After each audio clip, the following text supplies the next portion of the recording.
Good evening, and we are diving straight into one of the most controversial allegations to hit Nigerian politics in recent weeks.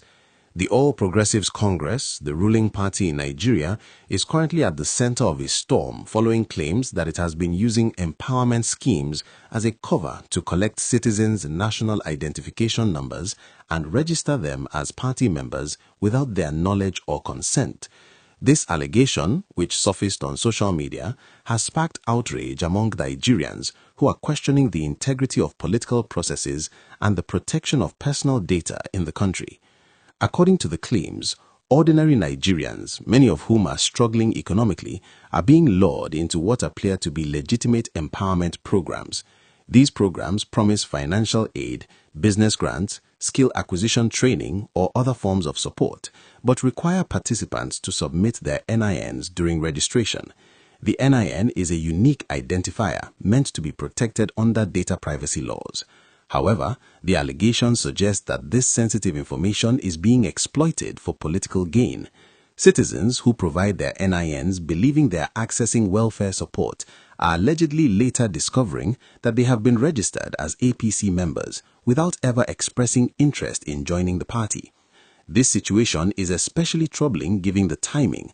Nigeria is preparing for another election cycle, and political parties are competing to expand their membership bases. Membership numbers translate to political influence, and in a country where politics often determines access to opportunities, the stakes are extremely high. The allegation is that by collecting NINs through empowerment schemes, the APC is able to inflate its membership records, creating the appearance of mass support that may not reflect genuine political affiliation. This undermines democratic principles and raises serious concerns about consent, data protection, and ethical campaigning. The individual who brought this issue to public attention has described a pattern that appears systematic rather than isolated. According to these claims, vulnerable populations such as unemployed youth, small business owners, and low-income families are being targeted because they are more likely to participate in empowerment programs without closely examining how their personal information will be used. Many people may not even be aware that their NIN can be used for party registration, and they certainly do not expect that seeking economic support could result in their being counted as party members. Several Nigerians have since shared similar experiences online, stating that they attended empowerment events or registered for assistance only to later find their names listed in party registers. Public reaction has been swift and overwhelmingly critical. On social media platforms like Twitter and Facebook, Nigerians have expressed anger and disappointment, with many calling for investigations and accountability from party leadership.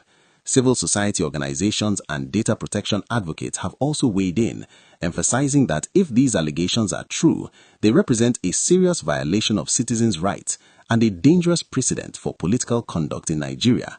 The misuse of personal identification data for political purposes is not only unethical but could also be illegal under existing data protection laws. Adding another layer to this issue is the role of the National Identity Management Commission, which oversees the NIN system.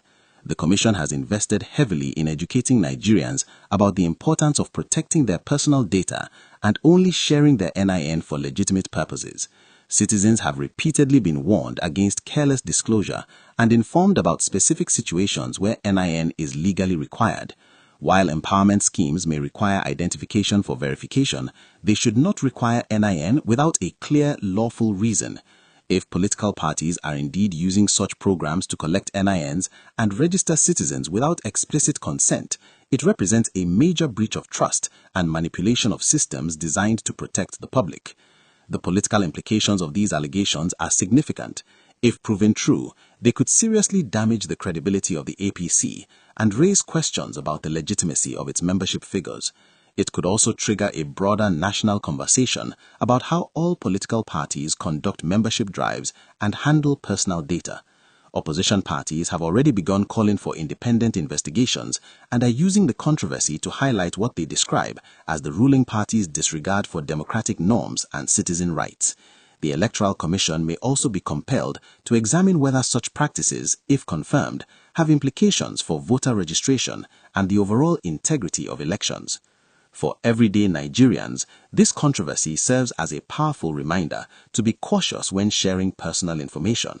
Before providing your NIN or other sensitive data to any organization, regardless of how legitimate the program appears, it is important to ask questions, read documentation carefully, and understand how your information will be used. Citizens have the right to know whether their data will be shared with third parties and for what purposes, and they have the right to refuse participation if they are uncomfortable with the terms. As this story continues to develop, we will be monitoring responses from APC leadership, statements from relevant government agencies, and any official investigations that may be launched. This is a critical conversation Nigeria must have about political ethics, data privacy, and the respect political institutions owe citizens. What do you think about these allegations? Have you or someone you know had a similar experience with empowerment schemes? Share your thoughts in the comments section below. Thank you for watching, and remember to stay informed and engaged.